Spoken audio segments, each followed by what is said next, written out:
So, interestingly, lately, there's been a lot of conversation about, in my circles, about how, given Tyree Nichols, what has happened this week, not to jar you into reality here, uh, but there's been a lot of conversation in Buddhist circles about how do we practice with our anger and our rage, um, the systemic oppression, the stuff that is so toxic to living together in peacefulness and with justice. And so, as I was thinking about this theme, noble silence, I thought, how does this relate? Yeah, how does this relate? So much of our practice is encouraging us to settle and still the mind, turn the mind into a finely tuned lute, a string, yeah, not too tight, not too loose, so that we're able to remain present and awake, but also effortless and open. And then come these, if you will, flashbacks of reality that aren't really flashbacks, they're unfolding as we speak. So part of this, I think, is um, how, how we can sort of reconcile these two apparently very distinct experiences of being a part of humanity. Yeah. Where does silence fit into this? And so this is kind of one of the things I wanted to explore together a bit. And perhaps it's helpful to think about how the Buddha responded to certain questions. He was asked, of course, countless questions about real world things. Yeah. And I like to think he certainly had insight and wisdom to offer whatever he was asked, but he didn't always answer the question. There were moments where he would go silent or he would change the subject. There are instances where the Buddha would be asked a particular question, and then he would change the topic a bit and begin speaking about something different. Not because he was checking out or avoiding anything, but what we call skillful means, that there are certain answers that aren't going to help. He knew that there are certain answers. It's not about idle speculation or intellectualizing solutions necessarily. For the Buddha, whatever allowed you to remain on the path in a wholesome way was the thing that mattered most. Whatever draws you off the path, whatever begins what we might call turning into a red herring. I love that term. I don't really eat fish very often, but I probably wouldn't eat a red herring now that I've gained some wisdom in my life. Anyway, it's good to laugh too, I guess. So that was really what the Buddha was mostly concerned with was, is this helpful or not? Yeah. And one thing we learned, those of us who have done counseling, whether it's therapy or pastoral counseling, social work or coaching or just being a really good attentive listener, is you don't always respond to everything, but you're listening for what's below the surface. You're not always listening just for someone's ruminations, but you're listening for the affect, the feeling level of what's being conveyed. And maybe that becomes what we respond to. So in many ways, how we listen matters. Yeah. And that speaking really involves a willingness, a wish, of course, to be helpful. And not everything we might say is always helpful. You know, we've had a number of relatives, perhaps friends, when we're not doing well, who say things, and it's just not helpful. Please don't try to fix everything by speaking certain ways. Sometimes we really just need that presence to listen. So, how do we work with this hidden jewel of silence? Um, this, what we could also call a sense of suchness that is only possible when the mind is quiet. And in this case, you know, speaking to things that are very much alive in our environment, and in our social realities and political realities. Um, the first thing is that it's not about eradicating the feelings we're having. It's not about eradicating anger or fear or outrage or aversion or the attachments right at the start. But rather, it's about bringing a sense of silence into those experiences. We can have both. We can both feel a feeling and hold it in the same way that the Buddha held his followers when they would ask him questions that maybe would lead everyone off into a narrative that was unhelpful. And this is the thing, is the rawness of the feelings we have. There's a lot of wisdom, there's a lot of truth in those. And it's the silence that allows us to sort of bear witness and begin to ask those feelings, what is really at the heart of the matter here? As opposed to, I need to be quiet, I need to be silent, and I need to get rid of all of these feelings. Good luck with that. Yeah? Lots of luck there.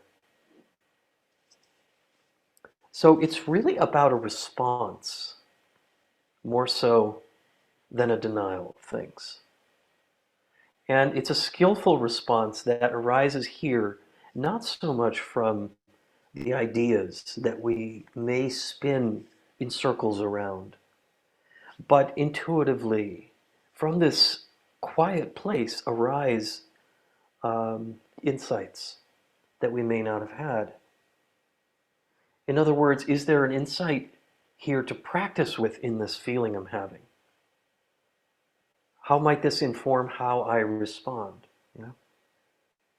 How might I become skillful?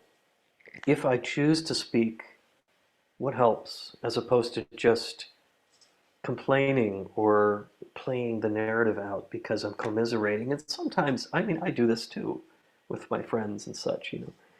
I feel the same way, and we can do that, but it's always in a context. It's not the end of the story here, if we're really serious about being on a path that makes a difference.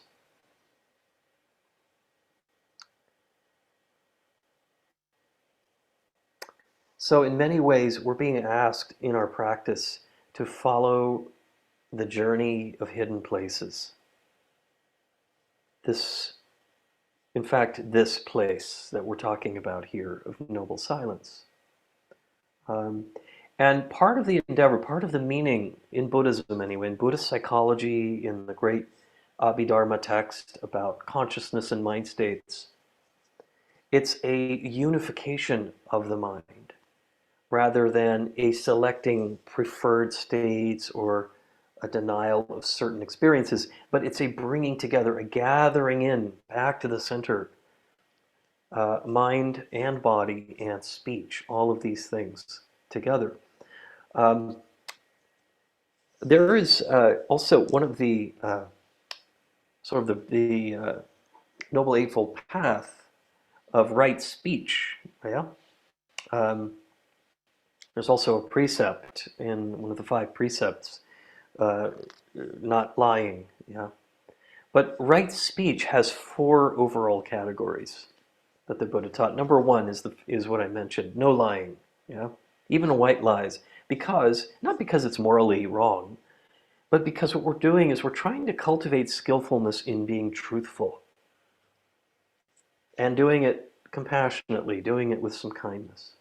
So lying doesn't help. That kind of obfuscates everything, takes us off the path. So that's the first one. The other one, I guess what we would call wrong speech, is not repeating what was said in confidence. In other words, not slandering others. Yeah, not playing out an agenda by saying, yeah, you know what, he told me, because, you know, we're trying to build a coalition against this person or what have you, when they were telling us something in confidence. So we hold one's confidence to be sacred. The third one is no harsh speech. Yeah, no rebuking or judging. This also includes not speaking angrily at someone, if you will. It doesn't mean we don't speak truth, but we don't speak in ways that harm others. And then the last one is no gossiping. It's not gossiping.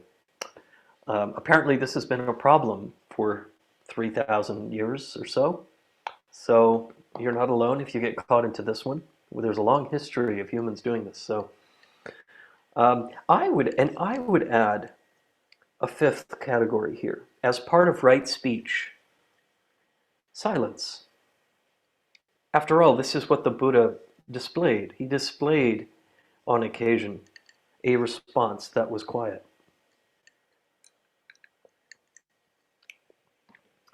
There is a passage, actually, in the Old Testament, one of my favorite passages in Elijah, about Elijah being sort of proclaiming, I don't remember all the details of this, but Elijah is proclaiming the one true God, the monotheistic reality, yeah, of the one true God, against all of these sects and cults that had their own various deities, these pantheistic deities. Some of you I know are, a couple of you actually are ordained ministers on the call, so you probably know these texts much better than I do. But the thing that strikes me about it is he is fighting, he's almost a spiritual warrior proclaiming the greatness of the one God. And what feels like to be doing so in total in vain is he is exiled and sent to the coast where he ends up in a cave. And he is just lamenting this question of God, where were you? In the midst of all of this, I was doing this for you. Where were you? And it isn't until his own mind settles and he is quiet that he hears the still small voice. This is what we're talking about. Because we can rattle the cages all we want to, we can get upset, we can proclaim justice and righteousness and all of these things. Yes, of course, we can protest. No one's saying this is wrong or that we shouldn't. But if we're really looking for wisdom in the midst of this mess, this is the same thing, I think, that the Buddha was teaching us about, that the mind must settle into quietness, into quiescence, for us to really know, to listen to the truth, perhaps with a capital T. And so in this way, the question that I have for all of you is, when are you able to access a place of stillness and quiet? And what is being expressed in that moment? What are we, in other words, what are we listening to, either within ourselves or without? What does the stillness reflect in us? And finally, what is in the way? So these are open questions, and they may shift from day to day. I know they do for me. What we're looking at in Buddhism, anyway, are various ways to settle that are in many ways very practical. And this notion of body, speech, and mind being unified, this sense of first seeing if you can breathe and deeply relax in the body and settle the body so that the body itself is experiencing some stillness finally. And the body itself begins to quiet. And then the speech faculty. This notion of speech is also cognition. It is also self-talk, if you will. It is also memories of conversations. It is dialogue. It is language. It is the discursive mind that just doesn't give you a break. And so how do we settle in? Well, the body is very helpful. Often when I do guidance, I suggest, dissolve your mind into the body as if you're pouring salt into water. Yeah, it's possible to do this through our senses. And just give ourselves a break. Body, speech, and then mind at the center of it. It's not just about the thoughts. But here's the intriguing part of what what Buddhism teaches us. This notion of suchness, this notion of deeply settling into silence means we get to know more who we are at the heart of our awareness. Mindfulness helps us get there. It helps us open to this. And equanimity arises. And we need equanimity to feel silence, certainly. Yeah, we need a balance of gentle, open, relaxed relaxation in the body and a sense of stability and equanimity in a really nice, sweet balance. In this way, calm, abiding, and allowing quiescence to arise naturally.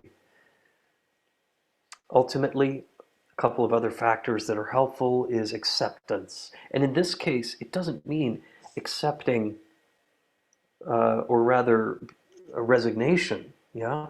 The sense of helplessness to change things, but it's I accept all that is in this moment alone. Here and now as I practice acceptance of all that is here in my space, around my space, within me, and even beyond the space that I'm in. And that can require then this last piece of patience. Patience, the perfection of patience, the sense of letting all of that, that momentum settle so that you can feel, just even for a moment, the internal quality of the present moment.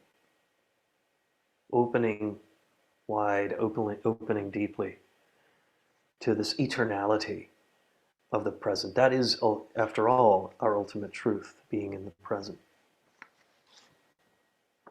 So we can see silence here, it has a purifying effect, if that word resonates with you. Certainly it's there in the teachings as well. All of these, if we consider that all these different dimensions and layers of silence are mutually interrelated and reliant on each other. And so this is why silence, cultivating silence, can be a process. And sometimes we drop right in. Boom, here I am. And it lasts for 5 minutes before the deeper stuff starts bubbling up, and that's normal. Yeah? A lot of times that's part of the release of what's there. It's not you're doing anything wrong. Yeah? So suchness. Suchness is this quality we find often in Zen of simply perceiving things as they are with no filter. Just reality as it is, right here and now. No commentary, no projection into it. It might feel pretty good, actually, because we're relaxing and we're stilling, everything's settling. And then no longer is it full of effort. No longer is it, I have to bring myself back because I keep being led. And this is one of the features of silence, which we find in some of the Theravada Buddhist teachings of the jhanas. I don't know if any of you know of these teachings, but silence is seen to be the second jhana, or the second absorption. It is finally when the mind is quiet, and there is this kind of gathering together, this union of experience that all coalesces into simply being open and aware.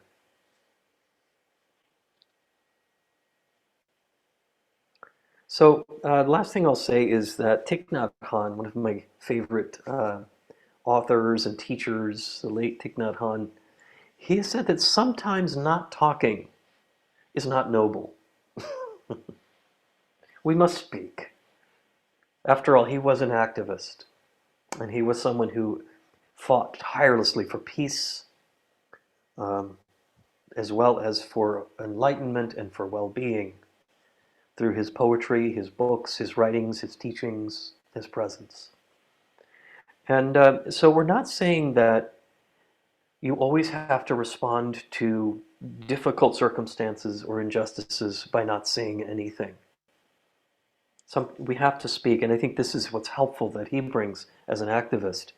It's that not talking sometimes is not noble, but rather And it's not a refusal to speak either when we are being asked to speak up, but rather it's a sort of settling into this quality of silence to find the words that express ultimately what can be the most helpful. This is the key.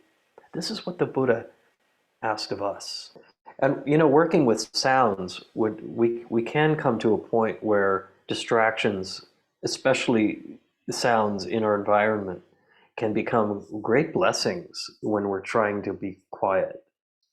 Because why? Well, there is this juxtaposition of being present.